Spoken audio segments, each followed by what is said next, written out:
नमस्कार मित्रों मैं राजेश सिंह राजेश जी की रेमेडीज में आप लोगों का स्वागत करता हूं। तुलसी विवाह के दिन व्रत का विशेष महत्व माना गया है। इस दिन व्रत करने से जन्म और जन्म के पूर्व के पापों से मुक्ति मिल जाती है।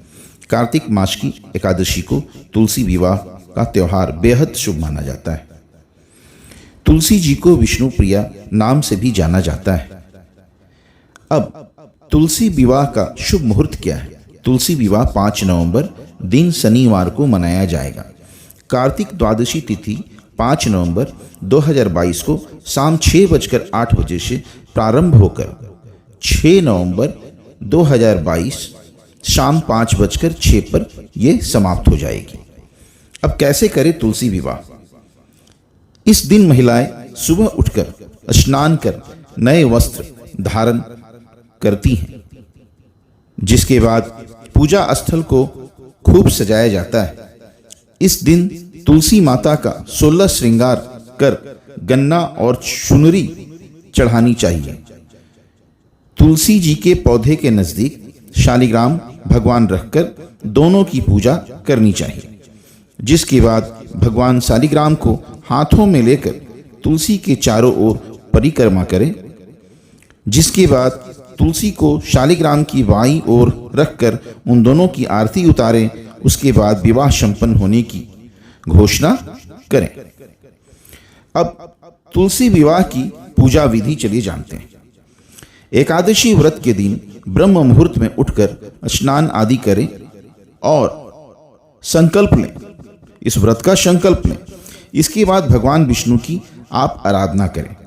अब भगवान विष्णु के सामने दीप धूप जलाएं, फिर उन्हें फल फूल और भोग अर्पित करें। मान्यता है कि एकादशी के दिन भगवान विष्णु को तुलसी जरूर चढ़ानी चाहिए। शाम को विष्णु जी की आराधना करते हुए विष्णु सहस्त्र नाम का पाठ भी अवश्य करें। एकादशी के दिन पूर्व संध्या को व्रती जो व्रत रख रही हैं को सिर्फ सात्विक भोजन ही करना चाहिए। एकादशी के दिन व्रत के दौरान अन्न का सेवन नहीं किया जाता है। एकादशी के दिन चावल का सेवन वर्जित है। एकादशी का व्रत खोलने के बाद ब्राह्मणों को दान दक्षिणा दें। अब विस्तार से शालिग्राम तुलसी विवाह के बारे में जानते हैं। भगवान श्री हरि ने तुलसी जी का शालिग्राम के रूप में वर्णन किया था। इसलिए भगवान विष्णु और तुलसी माता की कृपा पाने के लिए प्रतिवर्ष कार्तिक शुक्ल एकादशी को उनका विवाह रचाया जाता है। कार्तिक शुक्ल नवमी से एकादशी तक का निराहार व्रत होता है।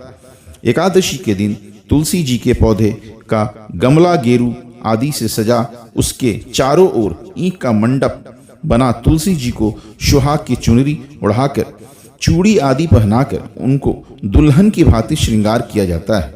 इसके बाद गणपति आदि देवताएं एवं भगवान के श्री विग्रह शालिग्राम का पूजन कर तुलसी जी का तुलस्यै नमः मंत्र के साथ षोडशोपचार पूजन किया जाता है।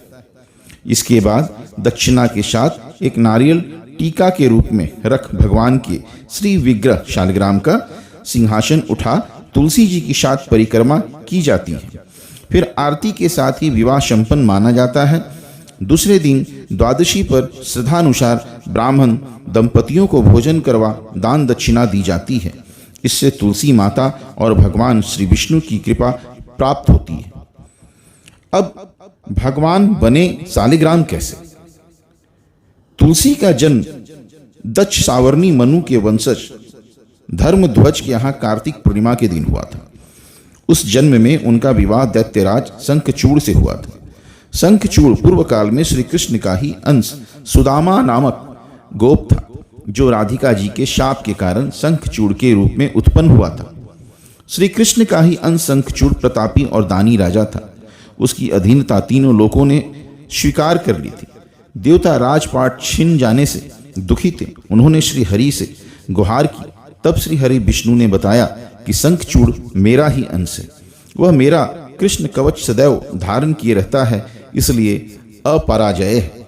इसके बाद श्री हरि विष्णु ने शिव जी को अपना त्रिशूल देकर शंखचूड़ का वध करने का दायित्व सौंपा और कहा कि मैं ब्राह्मण वेश में जाकर शंखचूड़ से उसका कवच दान के रूप में प्राप्त कर लूंगा, तब आप उसका वध कर देना। इस तरह महादेव ने शंखचूड़ का वध किया। इसके बाद भगवान श्री विष्णु शंखचूड़ का रूप धारण कर तुलसी के पास गए। सती तुलसी को उनके छल का पता चल गया और उसने श्री हरि को पत्थर बनने का शाप दे दिया। फिर श्री हरि की इच्छानुसार तुलसी दिव्य देह में श्री हरि की पत्नी के रूप में उनके साथ चली गई और भगवान के वक्षस्थल पर लक्ष्मी के समान ही शोभा पाने लगे।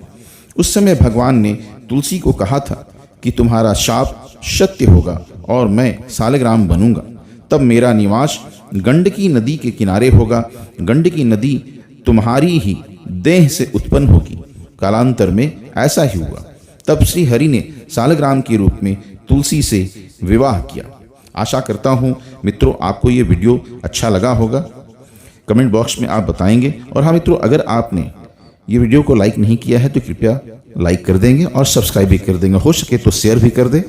ठीक है मित्रों, चलिए मैं आपसे विदा लेता हूँ, फिर मुलाकात होगी अगले नई वीडियो में। तब तक के लिए धन्यवाद। जय मां चामुंडी, जय महाकाल।